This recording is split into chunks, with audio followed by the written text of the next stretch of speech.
नमस्कार दोस्तों, कैसे हैं आप लोग। आई होप बहुत अच्छे होंगे और अच्छे से आप अपनी सेहत का ध्यान रख रहे होंगे। भाई कल दरअसल हम एक वीडियो लेके आए थे जिसके अंदर हमें एक 29 तारीख की थर्ड शिफ्ट का अप्रोप्रिएट डाटा नहीं मिला था, जिसकी वजह से हमने उसको कंसीडर नहीं किया तब तक। ठीक है भाई, झूठ बोलने से कोई फ़ायदा नहीं है। अब इसको तुम कुछ भी मानते रहो, कमेंट्स में कुछ भी कहते रहो, लेकिन जो सच है वो सच है। उसका अप्रोप्रिएट डाटा नहीं मिल पाया था, उसकी वजह से हमने उसको स्किप किया। अब मिल गया है तो उसको हम लेके आए। दूसरी चीज़ सुनेंगे, ये सारा एनालिसिस बस अटेम्प्ट के बेसिस पर है। आंसर की आने के बाद में डाटा वेरी कर सकता है, ठीक है भाई। लेकिन जो पिछले पीक से मतलब पिछले ट्रेंड से देखा गया तो ऐसा ज़्यादा कुछ खासा फर्क नहीं पड़ता, लेकिन अटेम्प्ट के अनुसार ही हम देख रहे हैं कि कौन सी हार्ड शिफ्ट है, कौन सी इजी शिफ्ट है। एनालिसिस बस अटेम्प्ट के हिसाब से, ठीक भाई। दूसरी चीज़ कि जब आंसर की कब आ जाएगी, तो भाई आज आपका जो आंसर की का जो आपका लिंक होता है वो एक्टिवेट नहीं होगा, बस वो पब्लिश हो जाएगा। ठीक है, एक्टिवेट 1-2 दिन बाद हो जाएगा। तो लिंक आने के आज चांसेस हैं और वो एक्टिवेट 1-2 दिन बाद होता है। ठीक है भाई, फेज 11 और तुम सब जानते हो यार, एसएससी के आप अगर फील्ड में जुड़े हो तो सब पता है, पहले लिंक आता है फिर उसके बाद में वो एक्टिवेट होता है 1-2 दिन बाद। दूसरी चीज़ देखते हैं अब कि सबसे ज़्यादा किस शिफ्ट को नॉर्मलाइजेशन मिलेगा। ठीक है, डिटेल्ड एनालाइज है हर एक शिफ्ट का। ठीक है, और रॉ मार्क्स की देख लेते हैं कि कितनी कट ऑफ जाएगी। वैसे कट ऑफ के बारे में हम ज़्यादा डिस्कशन नहीं करेंगे, क्योंकि कट ऑफ जो है वो एक मेजर रोल प्ले करेगी भाई आंसर की के टाइम पे ही। तो इसलिए हम कट ऑफ के बारे में तो कुछ बात कर ही नहीं रहे। जो आप बच्चे कमेंट्स में बोल रहे थे उस वीडियो में, तो कट ऑफ के ऊपर तो हमने कोई जिक्र ही नहीं किया भाई। कट ऑफ के ऊपर कोई जिक्र नहीं है, बस अटेम्प्ट के बेसिस पे ये देखा गया कि किस में कितने बच्चों ने कितना अटेम्प्ट करा, उसके हिसाब से टफेस्ट और इजीएस्ट बताने की कोशिश की गई थी, जिससे कि एक माइंड मैप आपके भी माइंड में तैयार हो सके कि आपको रनिंग अभी चालू करनी चाहिए या फिर अभी थोड़ा वेट करना चाहिए। ठीक भाई, तो एवरेज अटेम्प्ट डिफिकल्टी के लेवल पर देख लेते हैं। देखो, ये 3 दिन आपका पेपर चला था, 27, 28 और 29 को। तो 27 तारीख की तीनों शिफ्ट हैं, उसमें देख लेते हैं भाई। 27 तारीख की तीनों शिफ्ट, ठीक है, ये सब 27 तारीख की हैं। First shift, second, third shift, first, second और थर्ड शिफ्ट। ठीक है, टाइमिंग भी लिखे हुए हैं।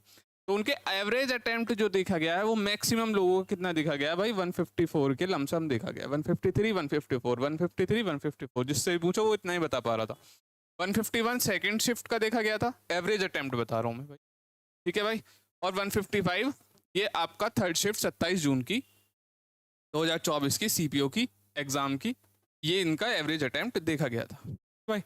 अब देख लेते हैं सब्जेक्ट वाइज 27 तारीख के। तो 27 तारीख को जो पहली शिफ्ट हुई है, 27 को जो पहली शिफ्ट हुई है उसके सब्जेक्ट वाइज देख लेते हैं। इंग्लिश में 40 भाई, जीएस में एवरेज अटेम्प्ट हुआ है 32, रीजनिंग में आपका 44 और मैथ में आपका 38। रीजनिंग में देखेंगे भाई, रीजनिंग में सभी का 44-45 ही रहा है ज्यादातर एवरेज अटेम्प्ट। ठीक भाई, आगे चलते हैं। मैथ कैलकुलेटिव है, सभी को पता है। एग्जाम का लेवल मैं सभी को क्लियर कर दूं भाई, पिछले एग्जाम से थोड़ा ठीक ठाक रहा है, इजी इसको नहीं बोल सकते। ठीक है, मॉडरेट से लेके हार्ड की तरफ है सारी शिफ्टें। ठीक है, आगे देख लेते हैं। जो सेकंड शिफ्ट है आपकी 27 जून की, उसमें इंग्लिश में एवरेज अटेम्प्ट रहा है 42, जीके में रहा है 30, रीजनिंग में रहा है 42 और मैथ में रहा है 37। ठीक है भाई, ये रहे हैं आपके सब्जेक्ट वाइज। और 27 तारीख की थर्ड शिफ्ट सब्जेक्ट वाइज और देख लेते हैं भाई। 27 तारीख की थर्ड शिफ्ट सब्जेक्ट वाइज देख लेते हैं। तो इंग्लिश में रहा है 42, जीके में रहा है 32, रीजनिंग में रहा है 41 और मैथ में रहा है 40। इसमें रीजनिंग थोड़ा टफर साइड थी। ठीक है, टफ साइड थी। आगे चलते हैं, सीपीओ एग्जाम अब 28 तारीख की देख लेते हैं भाई। 28 तारीख की तीनों शिफ्ट उनके जितने भी एनालाइज करते हैं, जितनी भी शिफ्ट हुई हैं तीनों, फर्स्ट, सेकंड और थर्ड, उनके एवरेज अटेम्प्ट्स। तो फर्स्ट शिफ्ट का 151 गया भाई, सेकंड शिफ्ट 147 और थर्ड शिफ्ट 152। तो ये रहा है 28 तारीख की तीनों शिफ्टों का एवरेज अटेम्प्ट। ठीक है बच्चों का। अब एक बार सब्जेक्ट वाइज पर भी निगाह मान लेते हैं। ठीक है भाई, एक बार सब्जेक्ट वाइज देख लेते हैं। तो फर्स्ट शिफ्ट का सब्जेक्ट वाइज देख लेते हैं भाई। तो इंग्लिश का गया 40, जीके 30, रीजनिंग 44 और मैथ 35।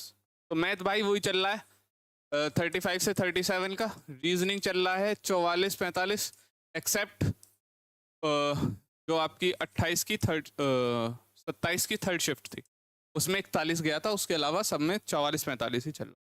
ठीक, सेकेंड शिफ्ट देख लेते हैं 28 जून की। 28 जून की सेकेंड शिफ्ट में देख लेते हैं भाई, इंग्लिश रहा है 40, ठीक है, जीके रहा है 29, रीजनिंग रहा है 44 और मैथ रहा है 35।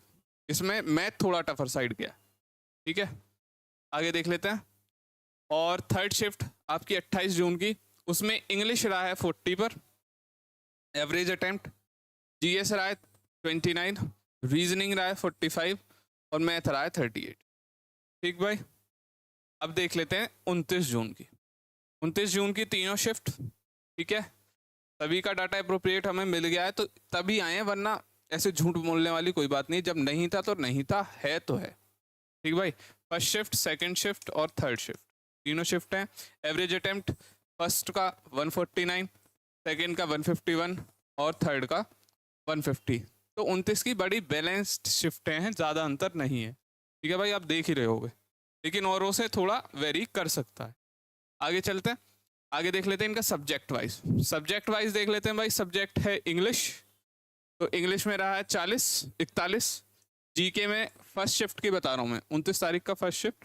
रीजनिंग में 45 एवरेज अटेम्प्ट रहा है और मैथ में 34 एवरेज अटेम्प्ट रहा है। ठीक भाई, आगे देख लेते हैं। आगे देख लेते हैं किसका, 29 की सेकंड। 29 की सेकंड का देख लेते हैं भाई। 29 की सेकंड में इंग्लिश रहा है भाई, 29 की सेकंड में देख लेते हैं, इंग्लिश रहा है 42, जीके रहा है 29, रीजनिंग रहा है 45, मैथ रहा है 35। तो कुल मिला के मैथ 35 के अराउंड घूम रहा है। ठीक भाई, रीजनिंग 44-45, जीएस 30 के अराउंड घूम रहा है और इंग्लिश 40 के अराउंड। इससे आप कट ऑफ का अंदाजा लगा सकते हो, लेकिन इतने नंबर 100% किसी के नहीं होते। ठीक है भाई, एक्यूरेसी मैटर करती है। एक्यूरेसी ज़्यादातर जो एवरेज बच्चों की होती है वो 75 तक ही होती है। ठीक भाई, इससे घबराने वाली बात नहीं है, लेकिन जो डाटा है वो डाटा के हिसाब से ही बात होगी। अब देख लें थर्ड शिफ्ट, 29 तारीख जो पेपर की लास्ट शिफ्ट है, जिसके ऊपर आपने बहुत सारे कमेंट किए हैं। इंग्लिश की 41 एवरेज रहा है, जीके में 30 रहा है, रीजनिंग में 45 रहा है और मैथ में 34 रहा है। ये थोड़ी मैथ जो है इसकी थोड़ी टफर साइड गई थी। ठीक भाई, अब इसके बाद में हम देखेंगे कि कौन सी हार्डेस्ट शिफ्ट है on the basis of attempts. ध्यान से सुनेंगे, on the basis of attempts. ठीक है, जो भी हमारा डाटा कलेक्ट हुआ है उसके अकॉर्डिंग। डाटा डेफिनेटली वेरी कर सकता है आंसर की आने के बाद में, लेकिन आंसर की से पहले जो चीज़ें हैं वो उनसे रूबरू हुई है, उनसे थोड़ा सच को सामना करना सीखिए भाई। ठीक, देख लेते हैं कि पहले पे मतलब सबसे हार्डेस्ट शिफ्ट कौन सी रही है, तो वो मैं हार्डेस्ट शिफ्ट बता देता हूँ आपको। जो आपकी हार्डेस्ट शिफ्ट रही है ये सबसे ज़्यादा हार्डेस्ट रही है, टफेस्ट। ठीक है, और इजीएस्ट ये रही है। ठीक, 29 की सेकंड, इसका एवरेज 147 के अकॉर्डिंग था अटेम्प्ट, एवरेज अटेम्प्ट भी 147 था। सेकंड पे 29 की थर्ड शिफ्ट, फिर 29 की फर्स्ट शिफ्ट, फिर 29 की सेकंड शिफ्ट, 29 की फर्स्ट 28 की फर्स्ट शिफ्ट, 27 की सेकंड शिफ्ट, 28 की थर्ड शिफ्ट, 27 की फर्स्ट शिफ्ट और 27 की थर्ड शिफ्ट। 27 की थर्ड शिफ्ट थोड़ा इजियर साइड है, ठीक है, लेकिन अगर देखा जाए तो उसमें थोड़ा बहुत सब्जेक्ट वाइज देखें तो कुछ चीज़ें हार्ड भी थी। ठीक भाई, लेकिन जो डाटा है वो डाटा आपको वही बताया जाएगा। डेफिनेटली डाटा वेरी कर सकता है आंसर की आने के बाद में, लेकिन जब आंसर की आएगी उसके बाद में हम आपको डिटेल एनालिसिस प्रोवाइड करवाएंगे। ठीक है भाई, और मेरे साथ जुड़ने के लिए आपका बहुत बहुत शुक्रिया। और अगर आपको वीडियो अच्छी लगी हो तो लाइक कीजिएगा, शेयर कीजिएगा और अपने सजेशन कमेंट बॉक्स में कमेंट कीजिएगा और चैनल को सब्सक्राइब कीजिएगा। थैंक यू मेरे भाई।